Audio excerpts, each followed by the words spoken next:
run, you know. But the batteries are still a problem. The battery situation has not been solved yet. And that's why we don't have electric vehicles on the highway 100%. The batteries are just too nasty. Electric car is cleaner than an internal combustion engine going down the highway.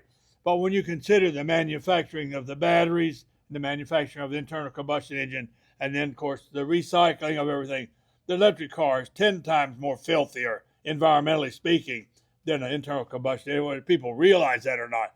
But you have to consider all of it. You can't just take the little bit that's on the highway. You must consider the manufacture of the vehicle and the disposal of the vehicle. And that's when we deal with the big batteries. The big batteries are terrible. It will be 50 years before we can have an electric fleet. Of course, then that breeds another question. At the present time, we do not have the grid for an electric fleet. We don't have the generating capacity. The batteries do not make the electricity like those poor, simple left-wing Congress people think. They think when you get the battery, you got the electricity. That's not true. You got to charge that battery. And we don't have the capability to do that.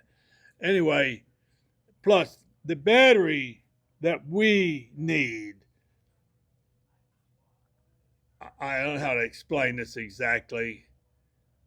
Let's just say this. We don't have the capabilities on this planet to make the clean battery.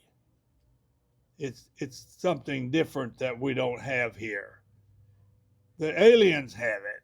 Well, they're all electric. The aliens have it. You got to tell me more about this. Yeah, the aliens have all that stuff, but we have lots of alien technology here, but we don't have that battery because I guess the material would have to be brought here to make it. Okay. And they're just not interested in doing that right now. Probably price prohibitive, you know. Who knows? I don't know the answer to that. I do know that they have batteries that are different from what we have. Their batteries are almost lifetime. You would own a battery and you go buy an electric car and you put your battery in the electric car. And then when you bought another electric car, you take your battery to the next electric car, and you never ever need but one. And they charge up real fast, and they go for a long distance before they run out. It's a real tricky, and they're completely clean. And it's almost like it's magic. There's a lot of stuff they do that's like that.